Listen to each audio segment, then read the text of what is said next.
Every day, around 400 million terabytes is uploaded to every single platform. And we're surrounded by content, some of which we resonate deeply with and follow religiously, while others look and feel the same and we completely forget it the second that we scroll past. But have you ever wondered why you follow certain creators consistently? How do these people master personal branding? And how can you create content that actually resonates with your audience? In this video, I wanted to share with you the 3 things that I'm looking at that I think every creator needs to really focus on when it comes to building your personal brand in 2025 and into the future. How personal branding is changing, why content is not used to sell, and using AI and automations to not only create high quality content, but also in quantity as well. The truth is the landscape is actually changing extremely fast and it's getting extremely competitive. So understanding these things is not only going to help you build an audience, but actually build a cult-like following while staying true to yourself, authentic and real, without following all the trends and trying to keep up with all these viral tactics and just acting like a clown just for views. So if you want to take growing your personal brand seriously this year, take some notes, lock in,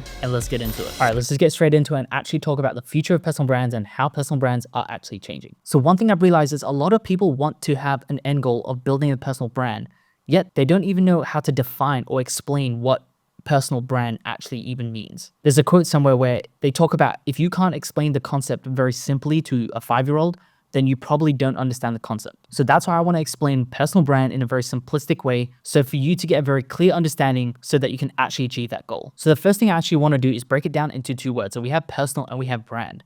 So with brand, simply I want you to remember as what you remember / the reputation that you build. If you think about it, this happens every single day. So if you take photos at every single family gathering, they're going to remember you and you're going to build your reputation as a photographer within your family. This is the same when you post consistently online and now people start to remember you and you start building your reputation for whatever service or product that you're providing, whether you're a graphic designer, fitness coach, like whatever it is. This is what most people have been focusing on for the last few years, which is building their brand and their reputation. So it's the vehicle, which is what you do, and the visual style, which is how you share. Most people have started to create content with whatever industry or niche that they're operating in, talking about their business model and talking about all the problems that they solve for their audience. This is all definitely extremely important because if you want to be known for something, you need to consistently show up and actually show what you do consistently so that people can remember you. But this is only one part of the whole personal brand. From there, we have visual style or how you share. So this could be the tone of voice, whether you're bold, soft, or energetic. So think about a fitness coach. If they're very empathetic to, people overweight, they're going to have a different tone to how they actually approach the market versus someone who's going to be extremely upfront or bold about it. You could think of this even the example of Gary Vee, where he's super loud and just upfront. Fuck the lighting, fuck the script,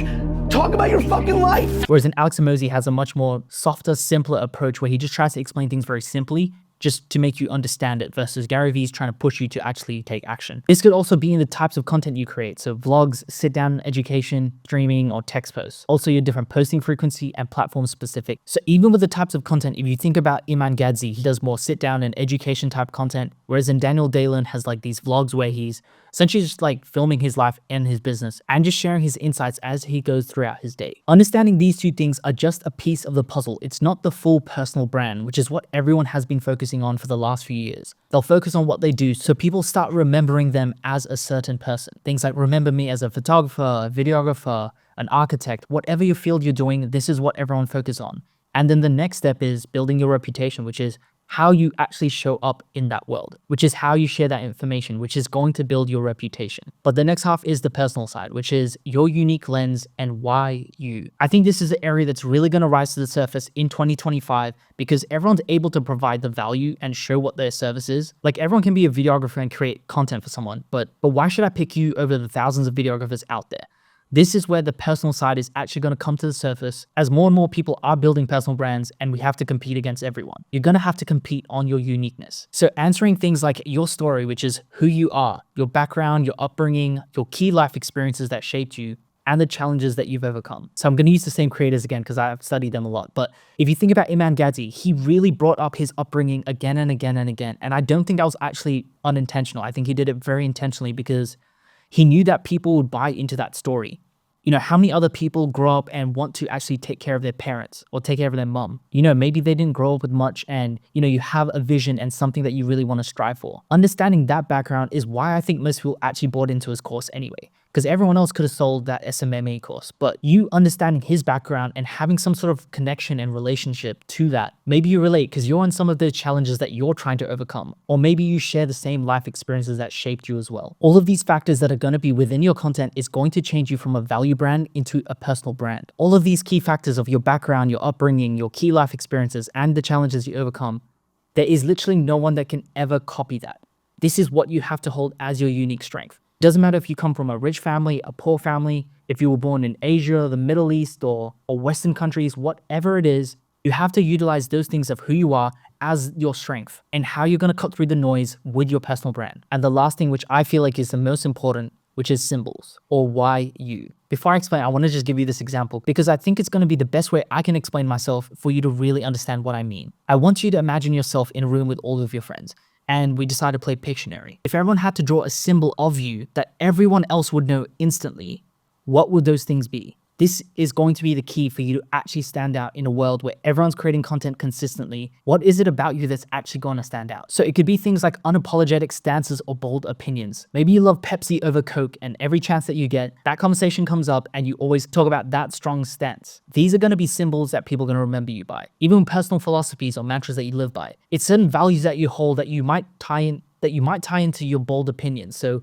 truly authentically saying exactly how you feel about certain ideas and certain topics, like even in your niche. Like for me, it would be like, it could be organic content versus paid ads. Whatever my bold opinion is and how I really stand on it is going to be one of my key symbols if I stand on it extremely strong. It could be subtle habits or rituals, distinctive mannerisms or speech patterns, unexpected skills or hobbies, or even signature clothing items or accessories. I'm going to share with you some other examples just for you to really understand and really dial in on this, because I think it's going to be one of the most important things. It would be things like Nick Nicena would make shit happen as a distinctive mannerism or speech pattern. Make shit happen. Even with Zacharific, where he's always talking about being that guy while staying humble, but then he shared with us an unexpected skill, which was singing, which gave us an insight into his real, authentic self. Seeing a different side of him allowed the audience to actually connect in a much different way, rather than the guy that's always on top, a billionaire and all that stuff. Alex Hormozi with his no strip, or even Andrew Tate with his Bugatti. All of these are different symbols and different gateways for people to actually connect within your world of your personal brand. If someone likes nose strips and they just see someone with a nose strip, they're probably going to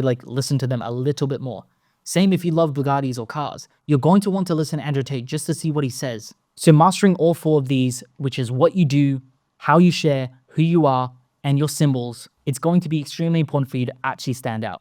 Just to summarize, the way I like to see it is the bridge between your personal and your brand is simply your unique lens, your unique story, and the value that you offer. Okay, so now that we know the four aspects of building your personal brand, let's talk about mastering your personal brand. The way I like to look at it is simply the process of self-actualization. I think this takes some time and effort, but I think the top creators have really analyzed their life from their challenges to their wins, to their lowest points, to their highest points, really diving into all the key areas of their life, what their true values are, and being able to express that to the world. I think the process of actually looking internal and self-actualizing and being strong with exactly who you are is what everyone keeps talking about with being authentic. There's no such thing as trying to be authentic. Being authentic means you just are. This is your natural state. You literally don't have to do anything. You just have to be yourself.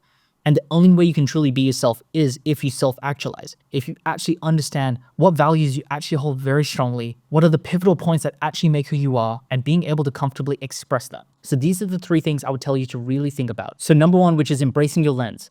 Your background shapes your perspective, so use it. For example, when two people go into a grocery store, maybe one's a nutritionist, they're going to see the ingredients and the macros and whether it's healthy or not for you. Whereas in a designer, they're going to notice the packaging, the colors, the fonts, and what actually stands out to them. But both views are unique and valuable, so lean into your own, really using your background and how you can put a new spin on certain ideas and topics. So the second one, we have share your worldview. Your personal brand is built on how you connect the dots differently. Don't just provide information, share your authentic thoughts and perspectives. This is extremely underrated. No matter what your viewpoints are, even if they go against the norm, the whole idea is to share yourself as authentically and be as honest as you can, because it's going to attract the audience that actually agrees with you. Even though it's going to push some people away because they don't agree with it, it's actually going to attract other people a lot closer to you because it's also what they value very strongly. And the last thing here is being consistent. With every post, story, or interaction, your perspective becomes clearer and your brand more visible. Consistency is the foundation of trust. By you consistently sharing your worldview every single day, people are actually going to realize that this is what you believe. Imagine someone saying that they value health and fitness, yet they don't go to the gym or work out or eat healthy like every single day. You wouldn't actually believe their worldview on that topic. So by being consistent, you actually show up as the person that actually holds those values. Something I really want you to think about and take away from all of this is every single day that you post without a strategy or you're just creating content for the sake of it, without any sort of purpose, you're still branding yourself. What I mean by this is if you're a person that goes into a party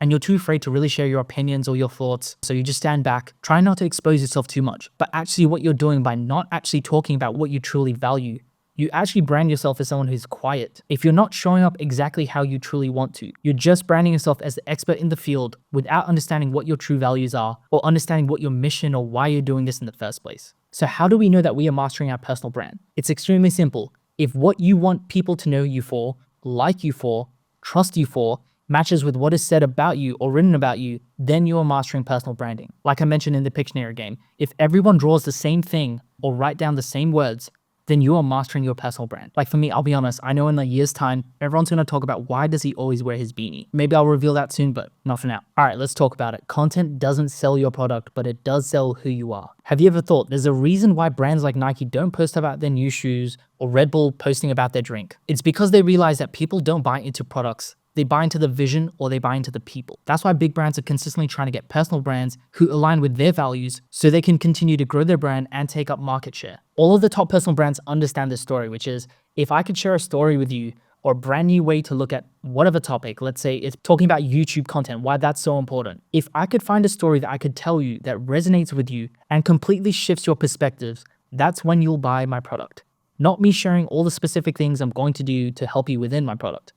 The idea of convincing is gone. I'll be honest, this is one of the biggest breakthroughs I've had personally, which is instead of trying to show what I do, I need to just express why I do that. Because everyone can create content, but why do I create content differently? What is my approach? People are looking for new ways to shift their perspective and view life. That is the game. That is the whole game of personal branding. It is who can you impact deeply and personally by sharing your ideas and values and allowing who actually matches that to continue following your journey until they decide to make the time to make the jump and purchase your product. The whole idea of convincing that, my product is the best and these are all the attributes and why I can help you with this and this and this, all of that doesn't matter. Like you need to show some level of competence. Like Nike's not producing shoes that's actually breaking in like a month. But even if it doesn't last like 5 years, the reason we buy is to be attached to that brand because we share the same values and beliefs. Simply put, people aren't just looking for more information, they're looking for a perspective that resonates with their values and beliefs. For me, I'm gonna be completely honest, I really don't care about convincing anyone to buy. I just wanna share exactly who I am, how I view personal branding or content,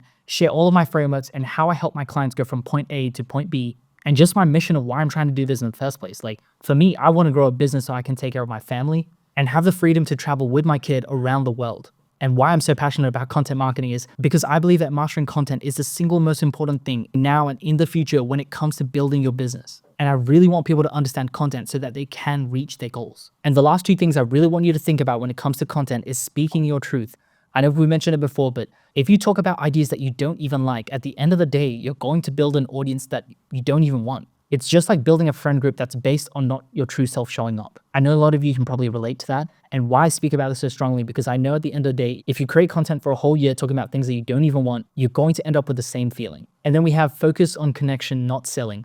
Content is simply about attracting, not convincing. All you have to do is share your values, your vision, and your philosophy to create alignment with your audience. The sales will follow naturally. And the last thing, which I think is extremely important moving into the future, is the conversation between AI and automations. When it comes to content creation, the age-old debate is quantity versus quality. But with AI and automations, you don't actually have to choose. You can actually do both. And just to be clear, I'm not talking about AI content. Most of that stuff is whack and I don't really see the point of it yet. But when it comes to quantity and quality, the game has changed. If you know about the music industry about 10, 15 years ago, the labels were controlling the game of distribution. They would slowly release music into the market and limiting the supply. That all changed when the internet grew and certain artists like Russ, who started posting a song every single week for 2 whole years, broke the game of quantity and quality. And now every artist and every personal brand understands that if you post enough consistently, especially at a high quality, you will eventually break through. And that's why my strong belief is you need to do both. It's not a game of should I do quantity or quality. It's going to be both. And there's steps and levels to get there, but the end goal is high quality and high quantity. But if we break that down, high quality only comes from doing a lot of quantity. Only when you've done it again and again and again do you understand what needs to be improved and what needs to work on for you to actually get to a place of very high quality. But quantity comes from developing a system that simplifies the process. You're only going to be able to produce a lot of quantity if you have some sort of system or process to allow you to create content very quickly. So what I want you to really think about is creating systems from ideation all the way to repurposing. I'm sharing some of the systems that I have, but I can go into depth with all of these systems if that's something that you guys truly want. Anyway, let's start with ideation. So when you come up with the ideas, how are you actually storing all of those ideas? If you come up with some ideas and then you forget about it, or you put it in your notes and it gets lost forever, you're probably not going to be able to create quantity. For me, I use a Notion database, and what I actually do is I actually open my notes app and I just click audio recording and I literally just speak out my thoughts and the idea that I have. From there, I just copy and paste that message into Discord, and I have an automation that puts that into my Notion database full of my ideas all ready to go when I want to start scripting. From there, with my scripting, I like to use ChatGPT for various things like, coming up with the drafts or finalizing certain copies, or even just understanding a certain topic. I have a prompt where I break it down into first principles so that I can understand an idea of something in depth from first principles so that I can actually create content around that. I have a full setup that's really easy to use and just ready to go whenever I have my days that I'm going to film. I have all my presets and assets in a folder that's so easy to access. With my distribution, I've automated a lot of my posting. And then for repurposing, I also use ChatGPT. So if I create a YouTube video, how can I break that down into creating a short form content or even an email with that? The whole point of using AI is to amplify your ideas and not to come up with them. This is something I think is extremely important. I think everyone is thinking that we need to use AI to trying to come up with ideas because we don't have all these ideas within us. I think it's simply meant to amplify our ideas and allow us to actually reach that quantity level with our quality ideas. I know most people are still afraid of AI and automations and they don't want to really touch it, but I want you to be open to changing your view on how you view AI and automations. So producing more content doesn't actually mean sacrificing quality. Learning to build a system that allows you to produce more content and amplify your ideas. AI allows you to generate ideas, refine your messaging, and create polished content faster than ever before, freeing you to focus on strategy and creativity. Like I mentioned, the more time you can spend on the first half, which is the personal branding, on what you do, how you share, who you are, and why you, allowing you to focus on those strategies and really dialing in on those messages instead of creating content for the sake of just keeping up. By automating certain aspects of your content creation and workflows, you can redirect your energy to delivering exceptional results for your clients or improving your products and services and make more impactful content. At the end of the day, most of us don't really want to spend all our time on creating content, right? We're doing this as a marketing tool so that we can actually serve our audience. By saving time with creating the content and actually serving your audience, that's going to allow you to have a business in the long term versus trying to chase short-term clients. And the last thing I want you to really take away is repurpose your best ideas. You really don't need to reinvent the wheel every single time. Like I mentioned before, share your core ideas in different ways across all platforms to reach more people while staying true to your vision. Repurposing allows other audiences who might not see your content to actually consume it. Just like somehow people like to read books versus an audiobook. They have their different preferences of consuming their content. All right, so I know we covered a lot, but if you did find this video valuable, don't forget to hit the subscribe button because I've got a lot of content coming up to help you simplify content creation, things like AI and ChatGPT and just different automations, all to help you build your personal brand. And if that's something that you're interested in, you might like this video too. Thank you so much, and I'll talk to you soon. Peace.